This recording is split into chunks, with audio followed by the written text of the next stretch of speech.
sin comer. Y ese día, en la noche, a las 4:30 de la mañana, había regresado de una discoteca aquí en Puerto Rico. Pero subí a un edificio o un apartamento del segundo piso. Cuando estoy bajando del apartamento, hay un servicio, es decir, hay un predicador predicando. Y yo le paso por el lado al predicador y el predicador con voz fuerte señalándome, me llama y me dice: hey, tú, el de la camisa blanca y el del pantalón azul, si no te conviertes a Cristo te matan. Dardo Torres, recoge que te vas. Y yo le digo: ¿para dónde? Y me dicen: para Bayamón, la Metro, una cárcel de máxima seguridad. Yo le digo al guardia: yo no puedo ir para esa cárcel. En esa cárcel me están esperando para quitarme la vida. Y él me dice: Gerardo, no hay alternativa. Tienes la hoja de traslado. Tienes que ir para esa cárcel y yo haré esa prisión. Si me llevas a esa prisión, se va a formar un motín porque allí me están esperando para quitarme la vida. Y al tribunal me paro frente al juez y el juez me dice: Gerardo Torres era acusado, póngase de pie. Y yo le dije: juez, me está poniendo a mandar de pie, se supone que no sea de esa manera porque todavía soy menor. Y me dice: no, ponte de pies. Me pongo de pies, allí está el capellán Orlando Vega conmigo, está mi abuela conmigo, y de momento el juez me dice: ¿qué quieres hacer con tu vida? Yo me gustaría ganarme a todos los presos para Cristo, pero ¿qué si te fueras para tu casa, para tu iglesia hoy?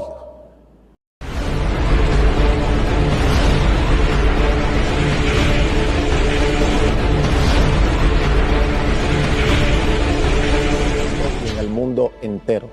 Para mí es una bendición poder una vez más estar con ustedes para poder hablar de las cosas maravillosas y hermosas que Dios hizo en mi vida. Dicho sea de paso, es una bendición poder estar aquí frente a cámara con todos ustedes para contarles la historia de mi vida. Para mí siempre es de gran emotivo, para mí siempre es un honor el poder marcar los corazones y agradezco a Dios por los oídos que siempre me son prestados a la hora de poder testificar de las grandezas de Dios. Dicho sea de paso, es emocionante cada vez que Dios me permite de alguna u otra forma salir a través de los medios, a través de las redes para engrandecer precisamente su nombre. Quiero comenzar contándoles que nací en Río Piedra, San Juan, en el Hospital de Centro Médico, y me crié en el residencial Lagos de Blasina en Carolina. La historia y la gente me cuenta que cuando nací mi mamá no pudo tenerme, así que le entregaron la custodia totalmente a mi abuela y ella se hizo cargo de mí. Y cuando comienzo en todo el proceso de mi crecimiento, mi abuela fue la que se hizo cargo. Así que una vez comienzo a crecer, yo recuerdo que mi abuelita hizo todo lo mejor que pudo para levantarme, pero antes comenzaron a ocurrir algunos eventos importantes que comenzaron a marcar mi vida y la vida de mi familia. Era sumamente duro para mí. Cada vez que tenía la oportunidad de buscar a mi mamá y ver dónde estaba, siempre mi mamá se encontraba en su casa. Su apartamento era convertido en lo que aquí en Puerto Rico conocemos como un churi, es decir, un lugar donde los adictos del caserío y de los pueblos limítrofes venían a curarse. Así que cada vez que yo veía a mi mamá en esa condición, me destrozaba el corazón. Por otra parte, mi papá, siempre estaba preso o confinado. También era usuario a las drogas y mi papá murió de una sobredosis de drogas en la cárcel de Oso Blanco aquí en Puerto Rico. Ahora, quiero contarte que a la edad de 11 años, agarré por primera vez un revólver calibre 38 en mis manos. Mi tío lo puso en mis manos para que pudiera hacer algo que él me había mandado hacer y era importante que lo hiciera. Y a esa edad entonces comenzamos a experimentar lo que es la vida del narcotráfico o la vida del bajo mundo, como le decimos aquí en Puerto Rico. Y yo recuerdo que ese día, después de haber jalado el gatillo, me sacan del lugar de donde vivo y me llevan a otro lugar porque la policía de Puerto Rico me estaba buscando y me convertí en un prófugo de la justicia aquí en Puerto Rico a la edad de 11 años. Pero recuerdo, pasaron 3 años y a los 14 años, saliendo de unas fiestas patronales en Carolina, con un amigo mío en su carro. La guardia nos manda a detener, o es decir, la policía de Puerto Rico nos manda a detener, y cuando nos manda a detener nos vamos a la fuga. Yéndonos a la fuga, luego nos detienen, nos agarran y entonces me llevan a la comisaría de Carolina, aquí en la comandancia estatal, por 3 días sin comer nada y sin bañarme. Estuve allí, a lo que entonces fui al tribunal de Carolina. Yo recuerdo que cuando voy al tribunal de Carolina me dan una probatoria, es decir, me dan la oportunidad de volver a mi casa, pero no duró mucho tiempo porque la probatoria la rompí, y entonces luego de romper la probatoria, entonces vuelvo a ingresar en las cárceles de menores en Puerto Rico. Ahí comienza una de las historias más difíciles de mi vida, y es interesante que hoy tenga la oportunidad de poder compartirla con toda la gente que al resto del mundo nos va a escuchar o nos va a ver. Cuando estoy en la prisión, recuerdo que allí comenzaron a desaparecer todas mis esperanzas. Ya sentía que no valía nada, que nadie me quería, que nadie me amaba. Y recuerdo que estando en la prisión tuve la oportunidad de fugarme. Así que me fugué 3 veces estando confinado, y las 3 veces que me fugaba y salía a la libre comunidad, siempre lo hacía para seguir portándome mal. Pero un día, a los 14 años recuerdo, estaba fumando marihuana, estaba metiéndome droga y llevaba 2 semanas metiéndome droga sin comer. Y ese día, en la noche, a las 4:30 de la mañana, había regresado de una discoteca aquí en Puerto Rico, pero subí a un edificio o un apartamento del 2º piso en el residencial donde me crié, Lago de Brasina, en la casa de Tito Bloque. Y yo recuerdo que ese día, cuando estoy bajando del apartamento, hay un servicio, es decir, hay un predicador predicando. Y yo le paso por el lado al predicador, y el predicador, con voz fuerte, señalándome, me llama y me dice: hey, tú, el de la camisa blanca y el del pantalón azul, si no te conviertes a Cristo te matan. Yo me miré al predicador y le dije: predicador, usted y Jesucristo están locos. El predicador, por segunda vez, con voz más fuerte, me llama y me dice: hey, tú, el de la camisa blanca y el del pantalón azul, si no te conviertes a Cristo te matan. Yo me viro y le digo: predicador, usted y Jesucristo están locos. A la tercera, con voz aún más fuerte, me dice: hey, tú, el de la camisa blanca y el del pantalón azul, si no te conviertes a Cristo te matan. Yo me viro para atrás, miro al predicador, lo señalo y le digo: este predicador no sabe que yo tengo la babilla para darle un tiro en la cara. Y el predicador me contesta y me dice: tú tienes la babilla para darme un tiro en la cara, pero yo tengo la babilla para darte 66 escopetazos en el cuerpo. Yo miro al predicador arrebatado y le digo: ¿dónde está tu escopeta? ¿Dónde está tu pistola? ¿Dónde está tu rifle? ¿Dónde está tu arma? Pero el predicador sigue insistiendo y me dice: en tu cintura tú tienes un revólver calibre 38. Con ese revólver tu mejor amigo te va a matar. Entonces yo le dije al predicador: usted y Jesucristo están locos. Le piché para loco a la voz de Dios. Es una expresión juvenil aquí en Puerto Rico del bajo mundo. Me fui para mi casa y no obedecí al llamado de Dios por primera vez.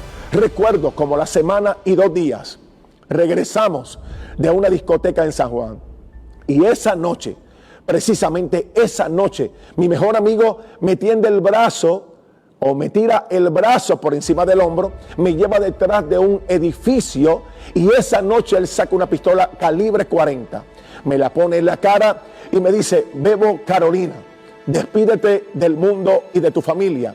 Y yo comencé a despedirme de Yemayá, de Changó, de Obatalá, que eran las cosas en las cuales yo había sido instruido. Él chambonea la pistola, la dispara y le masticó la bala.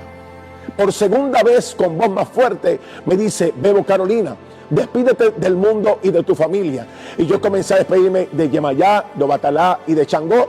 Y cuando la chambonea y la dispara por segunda vez, le mastica la bala. Por tercera vez me dice: Bebo Carolina, despídete del mundo y de tu familia. Y yo, llorando, comencé a despedirme de Yemayá, de Changó, de Obatalá. Y cuando él la dispara por tercera vez, o antes de que lo hiciera, escuché una voz audible que decía: hey, tú, el de la camisa blanca y el del pantalón azul, si no te conviertas, Cristo te mata. Y esa voz resonó por 3 ocasiones en mi mente diciéndome: hey, tú, el de la camisa blanca y el del pantalón azul, si no te conviertes, Cristo te mata. Y yo recuerdo que él chamonea, la dispara, le mastica la bala por 3ª vez, y el hombre, mi amigo, llorando, me dice: Bebo, yo no te puedo matar, yo no sé qué es lo que tú tienes, arranca y vete. Precisamente me fui para mi casa, llegué a mi cuarto, levanté el matre. Allí yo tenía algunas pistolas, algunos paquetes de droga, tenía algunos rifles. Bajé otra vez el matre, me arrodillé esa noche en mi cuarto y no tengo uso de razón, pero me parece que fue la primera vez en la historia de mi vida que me arrodillé y por primera vez dije: Señor, gracias, porque tú fuiste quien me salvaste. Gracias, Dios, porque tú fuiste quien me cuidaste. Así que eso pasa, y como a las 2 semanas, llegando precisamente de una disco, me toca en la puerta del apartamento de mi casa, sale mi abuela y ellos preguntan por Geraldo Torres Maldonado, que es mi nombre de pila, y mi abuela le dice que yo no estaba, pero los guardias le dijeron: nosotros lo vimos entrar, tenemos una orden de allanamiento y de cateo y necesitamos entrar para buscarlo. Los guardias entran, y cuando los guardias entran, yo recuerdo que en la puerta de mi cuarto había un boquete, o es decir, un roto como así, que yo había hecho con una escopeta, porque esa noche por poquito mato a mi abuela, y en ese boquete yo había puesto como 5 trofeos que yo me había ganado jugando baloncesto.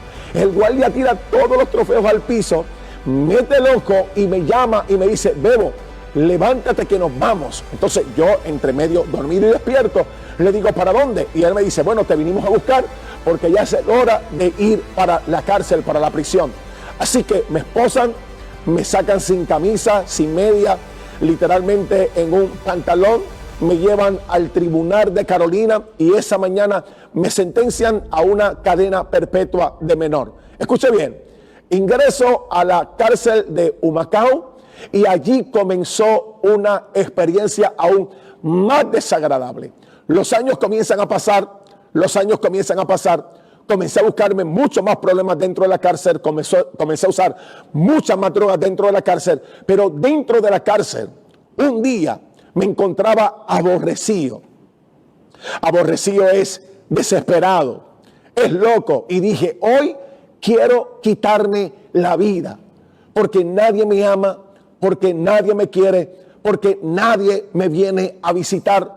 No recibo ni tan siquiera una carta. Y esa noche, a las 7:30 de la noche, yo había planificado quitarme la vida. Así que yo estaba esperando que llegara el snack o la merienda para hacerlo. De preso se le dice el boiler. Y justamente cuando ya tenía todo planificado para tirarme a la horca desde el 2º piso, se abre la puerta de la cárcel. Y cuando se abre la puerta de la cárcel, entran 2 caballeros. Para mi sorpresa, eran capellanes. Y estos 2 capellanes, uno entra con una Biblia, el otro entra con un radio de cassette, y el del radio comenzó a cantar un coro que dice: Cristo rompe las cadenas. Y siguió cantando ese coro que dice: Cristo rompe las cadenas. Y el de la Biblia comenzó a predicar. Y el texto que utilizó fue 2 Corintios 5:17. De modo que si alguno está en Cristo, nueva criatura es. Todas las cosas viejas pasaron y aquí todas son hechas nuevas. Y justamente mientras ese caballero está predicando, yo comienzo a ver detrás de él o al lado de él una luz. Y aquella luz se hacía gigante, más fuerte, mucho más transparente, y aquella luz seguía cobrando vida mientras él predicaba y se hacía más fuerte, y de en medio de la luz comenzó a salir la imagen de un hombre caminando hacia donde yo estaba sentado. Yo comencé a mirarlo y comencé a verlo, y tenía unas sandalias de cuero y los pies estaban llenos de polvo. Sigo subiendo y veo una túnica blanca Sigo subiendo y veo un cinto de cuero alrededor de sus lomos. Y justamente cuando ese hombre llega donde yo estaba, me da la mano y me dice: Gerardo Torres Maldonado, nadie te ama, pero yo te amo. Nadie te vino a visitar, pero yo soy tu mejor visita. Nadie te quiere, pero yo te quiero. Y me dijo: ¿sabes qué, Gerardo? Yo te vine a buscar para este tiempo. Levántate. Yo me levanté, comencé a correr de un lado a otro, y mientras estoy corriendo, el predicador de la noche me dice: detente, levanta las manos. Levanté las manos y me dijo: repite conmigo esta oración. Y repetí la oración: Padre, en el nombre de Jesús, perdona mis pecados, apunta mi nombre en el libro de la vida con tinta de oro y que jamás sea borrado. Quiero comunicarles, gente maravillosa y querida, que esa noche, después de haber orado, sentí literalmente como todas las posesiones diabólicas y demoníacas salieron de mi cuerpo, de mi mente. Fui totalmente libre. Esa noche hice que todos los confinados se reunieran en un medio y dije que no quería ser más el líder en la prisión o en la cárcel, que quería entregar todo lo que tenía y comenzar una vida nueva. Yo recuerdo que después de haber dicho todo eso, siento la instrucción de Dios en mi corazón y a mis oídos en una voz audible que me dice: quiero que te encierres en tu cuarto por 3 días y 3 noches sin comer ni beber. Yo no sabía que eso era ayunar, pero me dijo: lo vas a hacer y solo vas a leer el libro de los Hechos. Así que eso hice. Estuve en mi cuarto sin salir por 3 días y 3 noches leyendo el libro de los Hechos. Y mientras leía el libro de los Hechos, era fascinante la experiencia que estaba adquiriendo y las instrucciones de Dios para mi vida. Después de los 3 días al cuarto, entonces tocan a la puerta de mi cuarto en la cárcel y me dicen: Gerardo Torres, recoge que te vas. Y yo le digo: ¿para dónde? Y me dicen: para Bayamón, la Metro, una cárcel de máxima seguridad.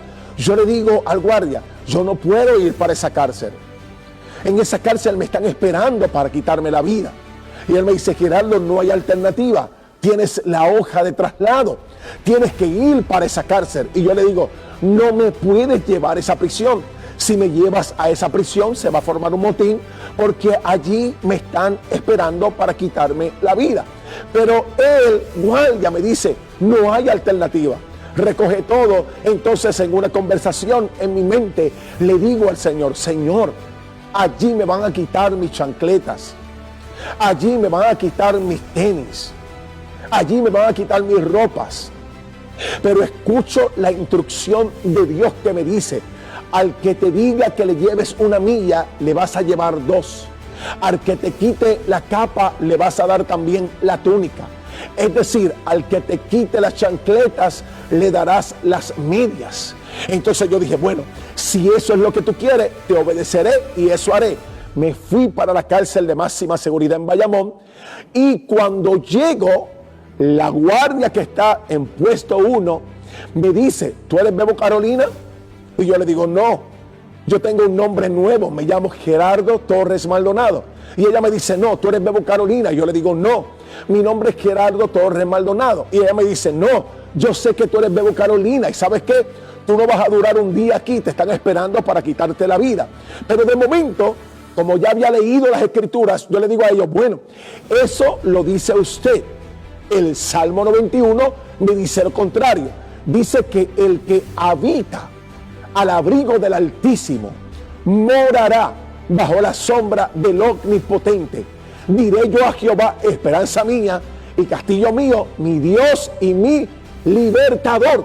Cuando yo comienzo a citar el Salmo, esa joven comienza a llorar y me dice: yo quiero lo que usted tiene. Y yo le dije: lo único que necesitas hacer es levantar tus manos y orar conmigo. Y esa fue la primera alma que me gané para Cristo. Pero todavía estaba el motín en la prisión. Así que vienen los gatos negros, viene Marta Martínez, la directora de la prisión, y yo le digo: Marta, tienes que llevarme para que yo pueda hablar con todos mis enemigos. Yo necesito pedirle perdón a cada uno de ellos. Y Marta me dice: Gerardo, eso es imposible. Yo no puedo hacer eso. Yo le digo: bueno, pues el motín no se va a detener hasta que yo hable con ellos. Justamente después de un tiempo, como 2 o 3 horas, Marta me lleva a hablar con mis enemigos. Comienzo uno por uno a pedirles perdón. Uno por uno a pedirles perdón. Tenía como algunos 4 enemigos que me estaban esperando. Comienzo a pedirle perdón a cada uno de ellos. Y recuerdo llegar a la celda de uno de ellos, una celda oscura, una celda oscura, una celda oscura, con un ángel de la muerte al fondo. Llego y me paro frente a la puerta, lo llamo por su nombre, él sale y cuando me ve me mira y me dice: ¿qué rayos haces aquí? Y yo le dije: vengo para decirte algo. Hay un hombre que me dijo que me amaba, que me quería y que era mi mejor visita. Y ese hombre se llama Jesús. Cuando yo le dije eso a ese preso, él me miró y me dijo: Bebo, ¿cómo se llama? Y yo le dije: se llama Jesús de Nazaret. Y ese hombre comenzó a llorar. Ese joven se tiró de rodillas y me dijo: Gerardo, yo quiero conocer a ese hombre que te cambió. Y yo le dije: ponte de pies. Se puso de pies y le dije: repite conmigo esta oración. La misma oración que me hicieron a mí fue la misma oración que él hizo conmigo. Y ese día este chico recibió a Jesús como su Salvador. Mi segunda alma para Cristo. Después de eso y de haberle pedido perdón a todos mis enemigos, me llevan al módulo de la amarilla. Es el módulo de los chicos con privilegio. Allí comienzo a trabajar en la cocina. Y yo recuerdo que mientras trabajaba en la cocina, en un momento dado, después de que el tiempo pasara, comenzaron a cambiarme el nombre. Ya no me decían más Bebo Carolina, ahora me decían Pastor. Y mientras me llamaban Pastor, Dios comenzó a abrirme puertas, como trabajar en la cocina, poder disfrutar de la recreación, el poder ir a la capilla a orar en horas de la madrugada, el poder dar cultos en la capilla. Pero yo daba cultos en el módulo. Mis cultos eran los miércoles, los viernes y los domingos. Y nuestros cultos eran interesantes porque yo, antes de que tuviera una congregación, yo era el que abría el devocional, yo era el que recogía la ofrenda, yo era el que predicaba y yo era el que cerraba. Pero recuerdo que de momento me traen a este chico que se convierte a Jesús y es parte de la iglesia, y habían 5 jóvenes más que me había ganado para Cristo en el módulo, en la cárcel, y comenzamos a perseverar juntos. Recuerdo un día, estoy orando en mi cuarto y de momento escucho la voz del Espíritu Santo que me dice: bautiza a mi iglesia. Y yo le digo: Señor, aquí no hay río, aquí no hay playa, aquí no hay piscina, aquí ni tan siquiera hay un estanque. Y de momento escucho la voz de Dios audible que me dice: Gerardo, bautiza a mi iglesia. Y yo le dije: Señor, aquí no hay río, aquí no hay playa, aquí no hay piscina, aquí no hay ni tan siquiera un estanque. ¿Cómo lo voy a hacer? Y de momento el Espíritu Santo comienza a dirigirme y me dice: llama a la iglesia. Salgo afuera, llamo a los 5 jóvenes que pertenecen a nuestra iglesia, y cuando los llamo, el Señor comienza a decirme: ponlos en una fila india. Los puse en una fila india. Y recuerdo que el primer joven que era parte de nuestra congregación allí tenía el pelo así.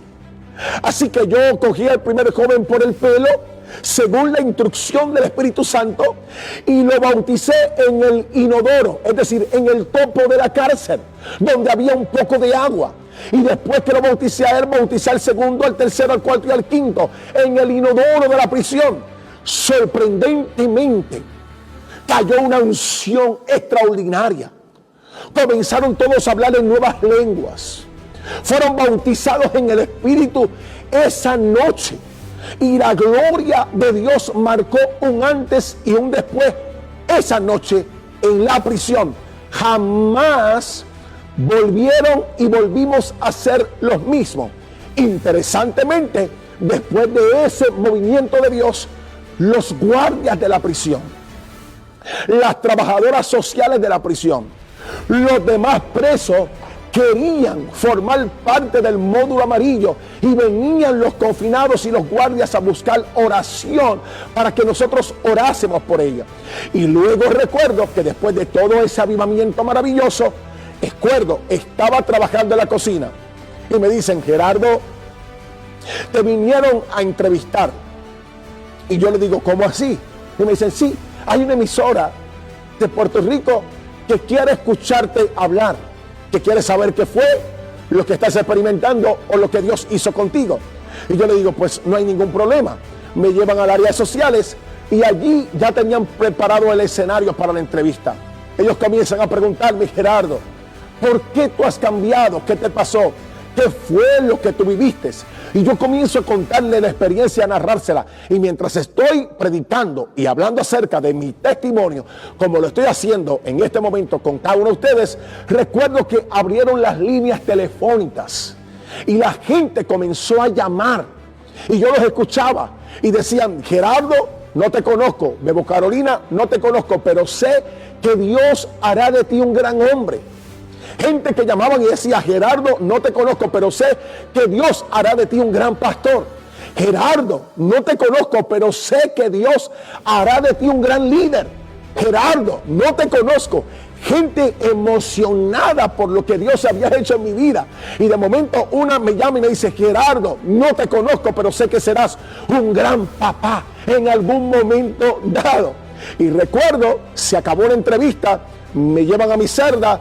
A la semana, escuche bien, vuelven y me llaman.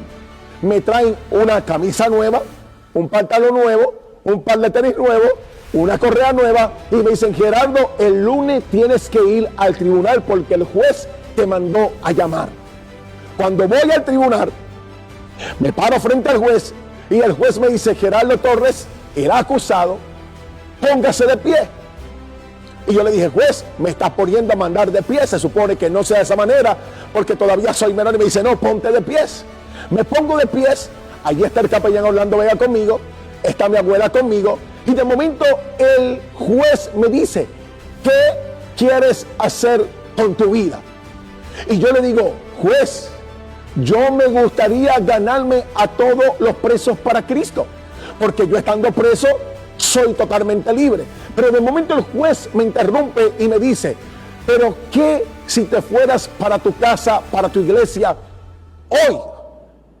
Yo lo miro y le digo: bueno, si eso es lo que usted desea, no hay ningún problema. Entonces el juez ordena al guardia: quítenle las esposas, quítenle los grilletes. Escucha, y de momento el juez viene y me dice: Gerardo, te archivo los años que te quedan en la menor y te voy a archivar los años que según están establecidos para darte por la mayor cuando te vayamos a renunciar. Así que desde hoy en adelante no me debes nada, excepto que vengas una vez en diciembre para terminar con el proceso de tu excarcelación. Yo comienzo a llorar, comienzo a dar gloria a Dios. Cuando bajo por el tribunal, las escaleras en Carolina, el tribunal, digo: gloria a Dios bien fuerte. Entonces mi abuela y mi mamá dicen: este hombre se volvió loco. Y yo le dije: loco está el diablo, porque Dios me acaba de sacar de la prisión. Ahora, escuche bien, comienzan a pasar los días en la calle, salgo no para el caserío donde me crié, sino para la casa de una tía mía. Y ese día me da con ganas de ir a Plaza Carolina a comprarme una muda de ropa. Y cuando estoy en Plaza, estoy saliendo ya de la tienda donde iba a comprar la ropa y recuerdo que me llaman por mi sobrenombre: Bebo Carolina, párate ahí. Y yo comencé a caminar más rápido. Entonces él vuelve por segunda vez y me dice: Bebo Carolina, párate ahí. Y yo comencé a caminar más rápido. A la tercera vez me dice, hey, Bebo, párate ahí, quiero hablar contigo. Cuando yo me paro, el chamaquito me dice, Bebo, saca una pistola calibre 9 milímetros, le saca la bala y me dice, me mandaron a matarte, a quitarte la vida. Me están dando 5,000 pesos por tu cabeza. Saca la bala, me la enseña, pero de momento él se me queda mirando y me dice, yo no te puedo matar. Y yo le pregunto, ¿por qué? Y él me dice, porque yo soy un hombre de Dios apartado y tú eres un hombre de Dios. Entonces él me dijo, yo tampoco puedo matarte, así que vete para tu casa. Esa tarde me monté en la guagua de la ama, llegué a casa de mi tía, me arrodillé como acostumbraba, pero esta vez con una intencionalidad diferente, y comencé a agradecerle a Dios por haberme salvado una vez más de las garras del infierno. Quiero decirte que Dios es sumamente poderoso, que Dios es sumamente maravilloso, y cambié las pistolas por la Biblia, la droga por la oración y la marihuana por las vigilias. Quiero decirte que desde ese entonces hasta ahora jamás he vuelto atrás. No he vuelto a tocar un arma, no he vuelto a tocar las drogas y he sido un hombre completamente bendecido. Al día de hoy, Dios me ha bendecido con una maravillosa, hermosa y flamante esposa, Margarita Sostre, una mujer extraordinaria. Me dio la oportunidad de tener 6 hijos, maravillosamente extraordinarios. Y Dios hoy me ha dado la oportunidad de prestarme tus oídos. Porque si Dios lo hizo conmigo, y lo que Dios hizo conmigo es irrefutable, también lo puede hacer contigo, con tu familia, con todos los tuyos. Por eso, en este momento, quiero invitarte, porque si me estás viendo un milagro. De hecho, mi testimonio siempre lo digo con el tema bien guillao de Ganter, bien guillao de qué, bien guillao de Ganter, guillao de valiente. Así que si Dios lo hizo conmigo, también lo puede hacer contigo. Una vez más, lo único que quiero pedirte es que allá donde quiera que me puedas estar viendo, Puerto Rico, fuera de Puerto Rico, en los Estados Unidos, en alguna prisión, en algún hospital, donde quiera que vaya a llegar este video de mi vida, mi testimonio, yo quiero invitarte a que inclines tu rostro conmigo. Me encantaría orar por ti. Y si es posible y quisieras recibir a Jesucristo como tu único y exclusivo Salvador, después de haberme escuchado, sería un honor para mí poder llevarte a orar para que recibas a Jesús. Escúchame, si lo recibes hoy, habrá fiesta en los cielos y habrá fiesta aquí también en la tierra. Quiero que repitas conmigo esta oración. Señor Jesús, perdona mis pecados. Apunta mi nombre en el libro de la vida con tinta de oro y que jamás sea borrado. Señor, te doy gracias por la oportunidad de nacer de nuevo. Gracias por la salvación y gracias por mi vida. Así que te bendigo. Ha sido un honor maravilloso poder tener este tiempo junto a todos ustedes. Recuerde bien, Dios lo que hizo en mí es irrefutable. I feel good. Na, na, na, na, na, na, na. Bye bye. Será hasta la próxima.